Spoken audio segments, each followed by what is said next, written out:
आयु पुरुषों की और संतानों में तासीर नहीं।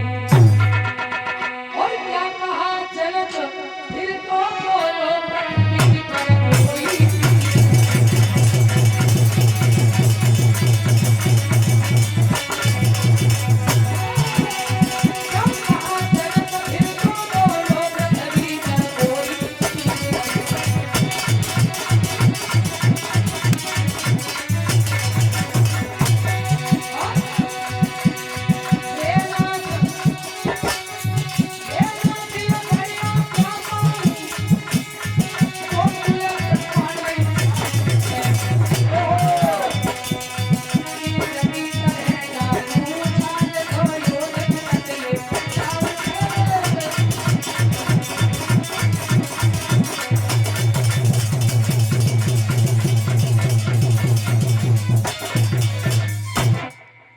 लक्ष्मण जी कहने लगे भैया की आज्ञा, गुरु जी का आशीर्वाद मिल जाए ना तो ये धनुष तो बहुत छोटी चीज है, सारे ब्रह्मांड को गेंद बनाने का है।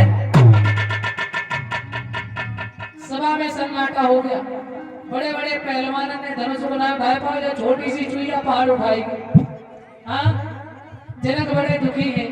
गुरु जी ने इशारा करो लला तुम्हारा तो नंबर में बैठ जाओ तो क्या याद करेगा। सो मारे क्रोध के बैठ तो वेले से होठ चबा रहे ने मौका मिलतो गेंद बना देता गेंद। राम जी तो इशारा करो, गुरु जी ने कही लला तो में जाओ।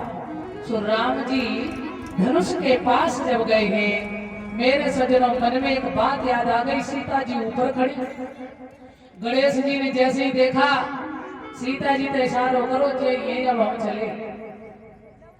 और भैया राम जी ने सोचा गुरु जी को प्रणाम तो हमने किया नहीं है, अगर हम यहाँ से झुक के प्रणाम कर रहे तो सीता जी के मन में जे न हो जाएगा, इन्हें वहां जोड़ ले। हाँ, तो उसी समय राम जी ने क्या किया, गुरु ही प्रणाम मन ही मन किया, मन ही मन में प्रणाम किया। और जब गुरु जी को प्रणाम किया है तो लिखा है बाबा तुलसीदास ने, लेत चढ़ावत खींचत गाड़े और काउन लखा देखी सब ठाड़े। लेत क्या लिया, चढ़ावत। वैसे तो कहते हैं कि धनुष कब उठाया, कब चाप चढ़ाया, कब तोड़ दिया, परंतु ध्यान दें लेत राम जी ने गुरु जी को मन ही मन में किया प्रणाम और गुरु जी ने लिया प्रणाम, स्वीकार किया। लेत चढ़ावत, सीता जी की मांग में सिंदूर का इशारा भी कर दिया और धनुष पे चाप भी चढ़ा दी। खींचत गाड़े, राम जी ने जब धनुष की चाप को खींचा तो इतना ऊपर ले गए, इस ब्रह्मांड से ऊपर ले गए। और आपको बता दें हर संत महापुरुष की पहुंच केवल ब्रह्मांड तक होती है, इससे ऊपर तो केवल जो आज्ञा चक्र है ना, वहां तो केवल सच्चिदानंद ही है। सभी शून्यमय हो गए। जैसे ही राम जी ने खींचा सब शून्यमय हो गए, किसी ने नहीं जाना कब धनुष उठाया, कब चढ़ाया, कब धनुष को तोड़ दिया। बोलिए सियावर रामचंद्र भगवान की। और जैसे ही धनुष टूटा है तो उसी समय वीर परशुराम आ गए। सभा के लोगों, धनुष तोड़ने वाला कौन सा माई का लाल है, जरा मेरे सामने आए, मैं भी तो देखूं सही। राम जी ने सरल भाव से कहा, नाथ समुद्र भंजन हारा और होई हो कोई एक दास तुम्हारा। अच्छा, इसका मतलब ये कि धनुष तुम नहीं तोड़ा। राम जी बोले यही सही। भैया परशुराम को बड़ा क्रोध आया, तुम्हें पता नहीं था ये मेरा धनुष है, मैं कोई ऐसे वैसे नहीं, एक बार नहीं, दो बार नहीं, 21 बार पृथ्वी को क्षत्रियों से विहीन कर दिया। समझ में आया?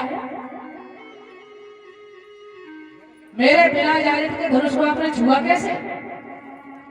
लक्ष्मण जी ने कहा भैया तुम एक साइड हो जाता है। बोले इनकी भाषा का हम ही विशेषज्ञ, इनकी भाषा के विशेषज्ञ हम हैं। क्यों? बोले अंग्रेजी में बात करने वाले से अंग्रेजी में बात करनी चाहिए, संस्कृत वाले थे संस्कृत में, उर्दू वाले उर्दू, हिंदी हिंदी, इनकी भाषा के हम विशेषज्ञ हैं, तुम तो सीधे साचे हो और जे चेहरों मिल रहे। इसलिए राम जी ने कहा तो तुम क्या बोल लोगे। मैं आपको एक बात बता दूं, कुछ लोग होते हैं बोलने का बड़ा शौक होता है और भले ही उस बात का अर्थ पता न हो पर बोलने का शौक होता है। एक व्यक्ति था गांव का, बिना पढ़ा लिखा, और उसने इंग्लिश में 4 अक्षर सीख लिए, yes, no, thank you, very good. अब वो जा कहीं गांव में बैठे, yes, no, very good, thank you, yes, no, very good, thank you. अब जो बिना पढ़े लिखे रहे ना, वो जैसे ही सुने, अरे वाह, बड़ा पढ़ा लिखा व्यक्ति है, बड़ा होनहार व्यक्ति है। संयोग से एक दिन सफर में थे, सो एक सज्जन की खो गई अटैची और वो ढूंढते हुए आ रहे हैं। अरे भैया, आपने अटैची तो नहीं देखी, हमारा सूटकेस खो गया है। अब ये वहां बैठे हुए थे तो इन्होंने देखा, हाँ, मौका बहुत अच्छा है अंग्रेजी बोलने का, इंग्लिश बोलने का मौका बहुत अच्छा है। जैसे ही वो सज्जन के पास आए तो बोले, भैया आपने हमारी अटैची तो नहीं देखी। तो बोला, यस।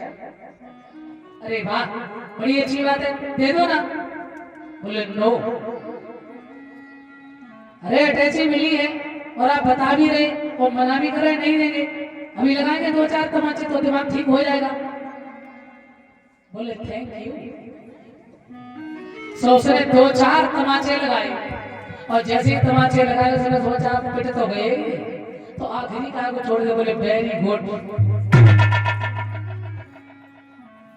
तो किसी किसी को बोलने की ये पता नहीं कि अर्थ क्या है, पर बड़ी शौक होती है। लक्ष्मण ने कहा, भैया तुम एक तरफ हो जाओ और हम इनसे बात करेंगे। अरे मुनिवर, भैया सीधी साची बात करें तुम जहरे ही जहर उगल रहे, क्यों, क्या बात है, मैं सूर्यवंशी है, सर को कटा सकते पर झुका नहीं सकते, समझ रहे।